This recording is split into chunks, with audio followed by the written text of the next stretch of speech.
Okay, I know the title specifies business, but this video is for all of my quad-right friends out there. As you have undoubtedly experienced, the current structure of our Western culture is set up for quad-left generators, and I am in no way saying that that is bad or that being a quad-left generator is bad. But the intention for this video is to share with those of you who feel at odds with the current structure of our Western culture. I hope that for all of you quad rights, or those of you who have quad rights in your life, this video helps you to better understand and work with your unique gifts.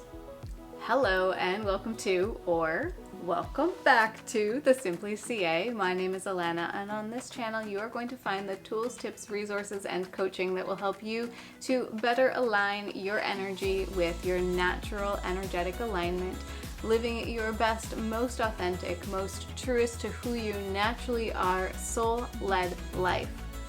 We do that through human design life coaching, whole food plant-based nutrition, yoga, fitness, meditation videos, and energy and soul work. If you enjoy this content, please click on that subscribe button and the notification bell so you know every time I post a new video. Also, let me know the content that you are enjoying by giving it a thumbs up and leaving me comments down in the comment section down below. And with that housekeeping out of the way, let's get into today's quad right video.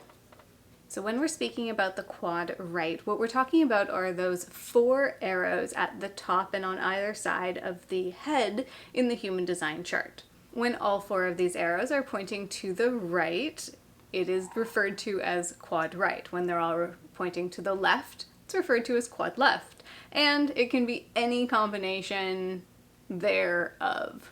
This can also be spoken of as rightness and leftness. Now, this does not mean that you are correct if you are a quad right and we're speaking about rightness.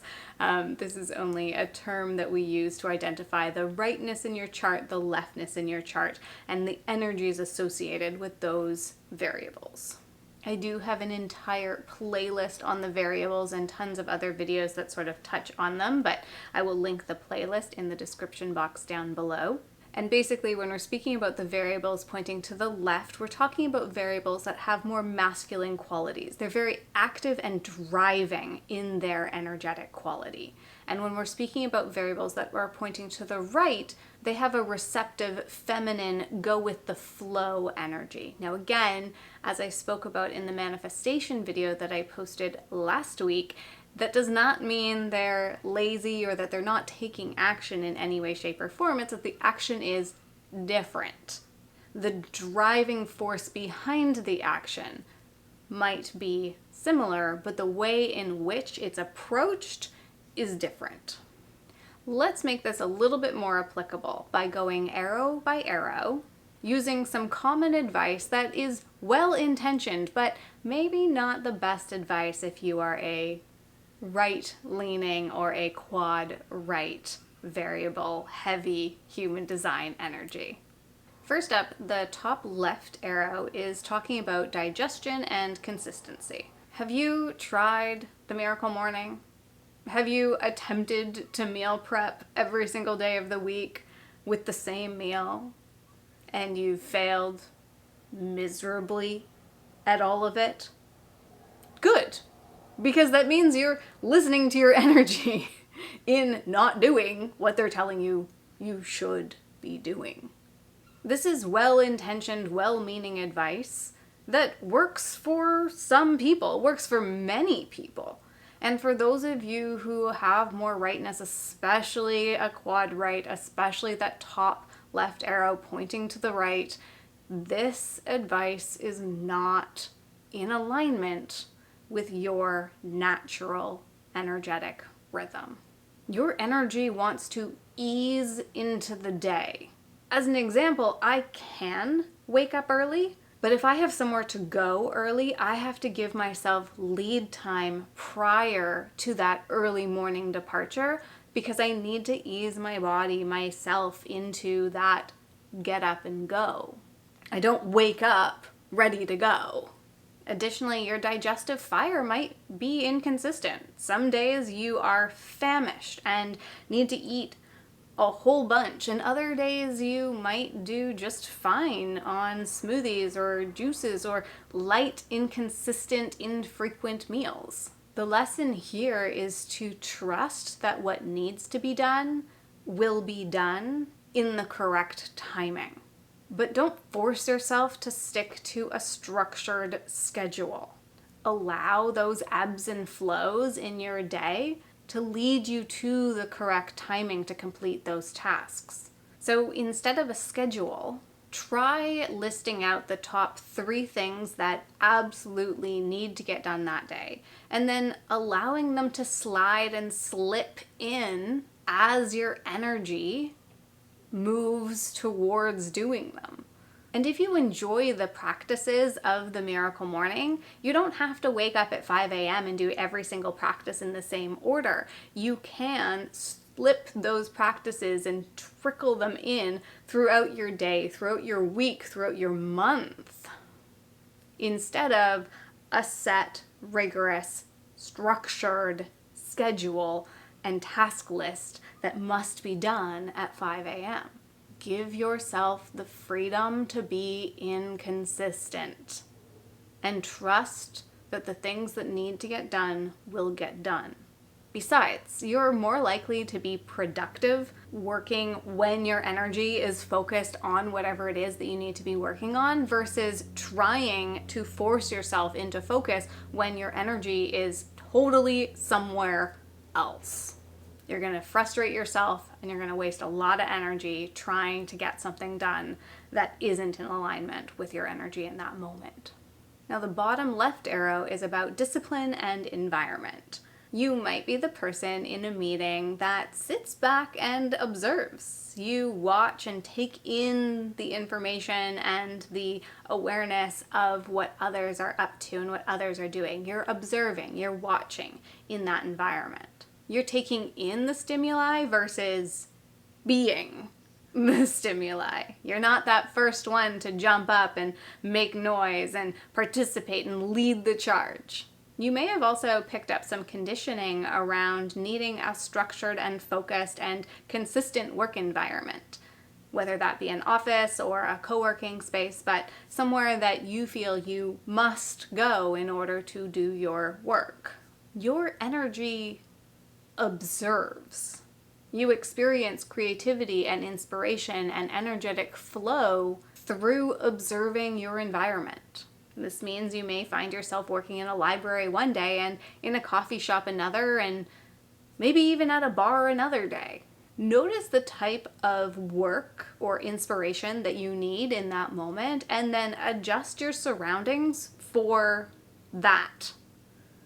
Instead of setting up a strict, focused work environment, think about the type of work that you're doing and then adjust your work environment to match that type of work that you need to be doing that day.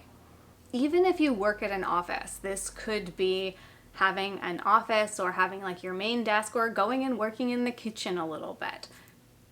Whatever you need, allow yourself to be a little bit more fluid in the interaction that you have with your environment.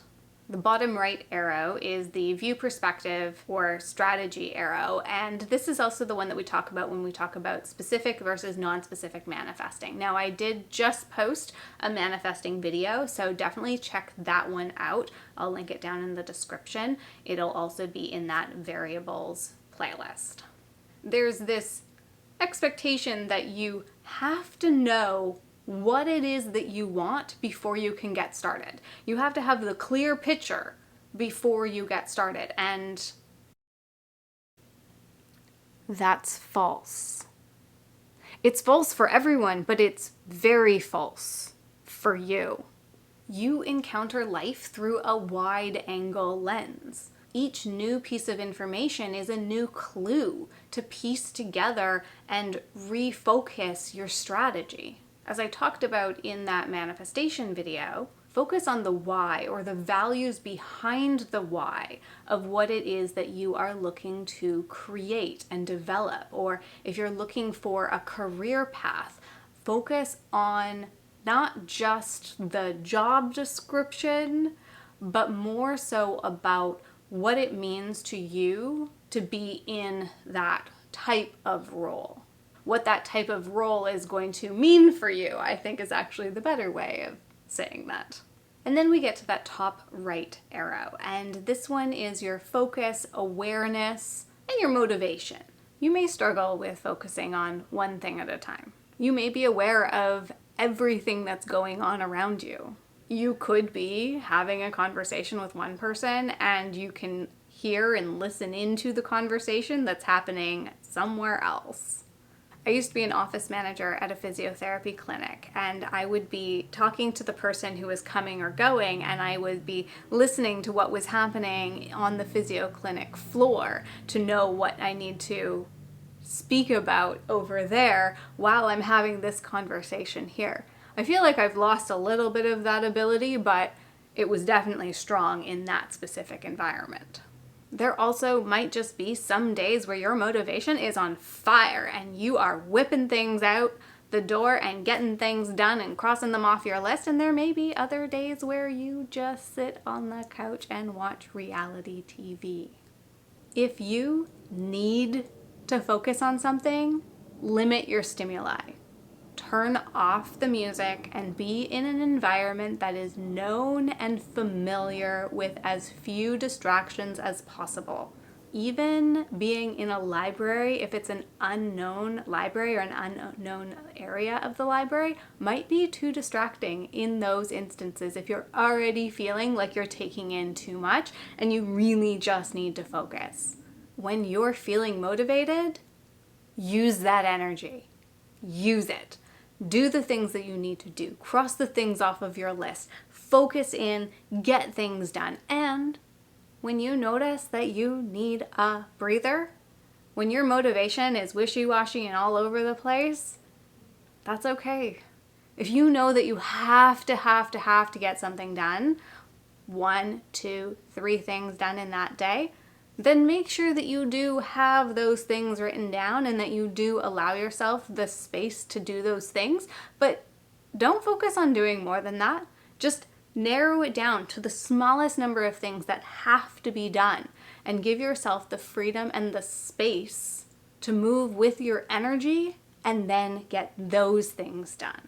The main point in this video for my quad rights is to recognize and embrace that your energy works differently than our typical Western society is set up. Know that. Use that knowledge to your advantage and use your energy in the way that you need to use it. Give yourself the permission to tell somebody that this is the structure you need, or this is the lack of structure that you need, or that this will get done by some other date. Communicate with others in a way that empowers you to use your energy wisely. If you need to focus, set yourself up in a way that is going to help you to focus. If you must get something done, make sure that it is the top of your only 3 priorities for that day. But allow yourself to ebb and flow with the timing on when it gets done. And this is a total fallback. Don't use this as your prime strategy. If you absolutely need to force structure for whatever reason exists in your life, build pillars around the structure that you need. So as an example, so I'm not a full quad right. I have one arrow that points to the left. But as an example, when I was younger, the way that I did my homework the best was when I overfilled my schedule. So I would wake up, go to school, have a practice after school. So whether that was journalism or dance class or musical theater, whatever it was, I had to have those extracurriculars. I had to make sure that I picked up the groceries and I had to catch a ferry to get home. And in between all of those pillars is when I would squeeze in my homework. Now again, this is not a prime strategy. This is a fallback strategy. This is if you absolutely must give yourself external pillars, it can work. But what I would love to encourage you to do is really find out and play with how you can use your language, use your communication, and use your knowledge of your human design to create an environment where others recognize your energy flows and that you feel empowered to be in your life, in your energy. If you're a quad right, or if you have a lot of right in your chart, definitely let me know down in the comment section how you handle it, if you have already been working with this energy, or how this video might help you to better work with this energy. And if you want more information about your unique human design, click the link in the description box to work with me. I have offerings that include short, quick soul notes, human design reading, as well as ongoing coaching. I hope that this information helps to empower you to live in your human design, to live in your unique energy, to help structure this culture in a way that works for more people in our own unique energy flows. Again, let me know in the comments how this is impacting you in your life, and if you want to work with me more, you can find the information in the description box. As always, click that subscribe button and the notification bell, and give the videos a thumbs up if you enjoy them. Please also share this content out, tag me on Instagram @thesimplyca, and I will see you in the next video.